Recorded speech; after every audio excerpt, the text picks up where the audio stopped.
Robert on Facebook says, do you honestly think Aberdeen can sustain a title challenge? Also, do you think they can beat Celtic a week on Saturday? See, before we get into that Aberdeen stuff, Keith, one thing that is doing my head in, we are now in an international break, the second of the season, and we played 7 games. I know. That just seems obscene. Like, why? I know. And you know something, there was a period where you were actually quite looking forward to the Scotland games because we were on a high, and every time every time the boys pulled on a dark blue shirt, they went out and scalped somebody, and it was all good fun and a pleasant distraction. But right now, it just feels, and it's this is often the case. It just feels like a distraction. It's getting in the way, and the domestic season isn't getting the chance to build the momentum. Yeah. And that yeah, I get you there. It can become a frustration. The other thing that's doing my head in as well is that, going back to Robert's point, Aberdeen Celtic a week on Saturday or Sunday? Saturday, I think. It's Saturday.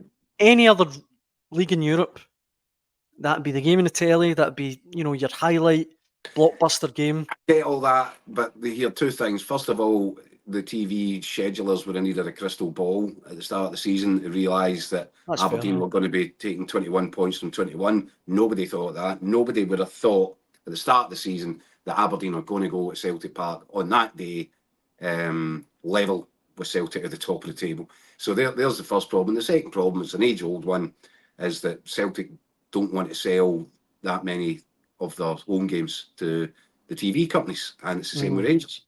And until such times as they have a change of mind on that, then it's very rare, other than the old firm matches, it's very rare to get a live game out of either Celtic Park or Ibrox. That's just part of the package. They're not willing to give it up because they think it'll affect season ticket sales.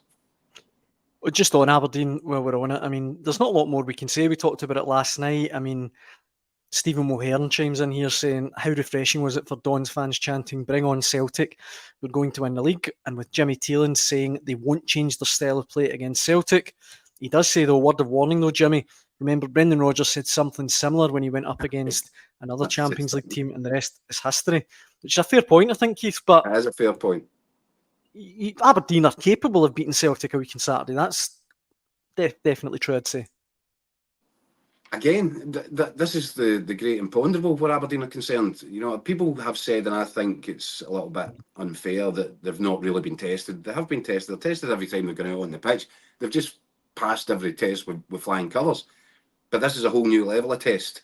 Going to Celtic Park to face a Celtic side that will have paid attention to the fact that they've kept pace with them. So you're looking at a packed out Parkhead with a big atmosphere because it feels like a big game, and a bunch of Celtic players who are by far and away the best group of players in the country, and they're going to be highly motivated because this lot want to nick our crown. So, you know, this is a new level of test for Aberdeen, and that's what's going to be really fascinating. I'm interested to know, because we haven't had the yardstick yet. This provides the yardstick. Where are they? How good are they? And are they capable of really trading punches with Celtic at the top end of this league? They've made a fantastic start to it. We're going to find out so much more when we see that game. That's when you get your evidence. Graham Baird on Facebook kind of chimes in saying some real world-class teams there, not, and he's referring to the list of 13 teams that Aberdeen have beaten in a row. Yeah. The usual lie down to Celtic, and their next game is coming up.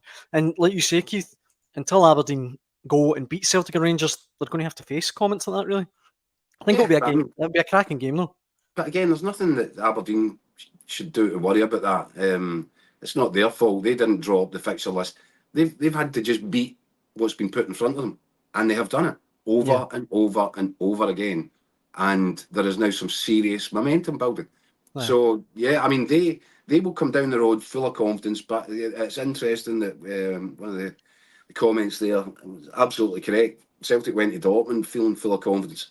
So let's see if it's wanted or not, and let's see. Brendan Rodgers has been accused by people like myself being a bit arrogant or naive in terms of what he was expecting his side to produce when he went to Germany. Well, Jimmy Tellin's making much the same sort of noises, so will he stand accused of something similar? if Aberdeen go down there and get turned over. Mm-hmm. But who knows? You just don't know at this point because we've had nothing to measure it against, and we will see. That's why I actually can't wait for that game, because we're going to get a lot of answers to a lot of questions. Yeah, absolutely. And just to finish in Aberdeen, Robert, again, as a Dons fan, I said to my friends, I felt we had to take 16 or 18 points at the first 6 games. I felt like because we didn't play either half of the Glasgow or Edinburgh teams and Dundee United, that is a fair point. I mean, a lot of those 13 games, Airdrie, Dumbarton, Spartans, Aberdeen should be winning it. But to be fair, there's lots of games in recent years they should have won that they haven't. So, Well, I was just about to say, I mean, Aberdeen sides make a habit of inconsistency. exactly. They make a Yeah. habit of losing games that they should be winning. They make a habit of dropping points that they shouldn't be dropping, and they make a habit of struggling to get into the top 6. There Yeah. is nothing that you can say level against Jimmy Telling right now in terms of, as I said, not his fault that the fixtures come out of the computer the way they did. He's just had to deal with these games on a game by game basis, Yeah. and it's immaculate. His record's immaculate. Yeah.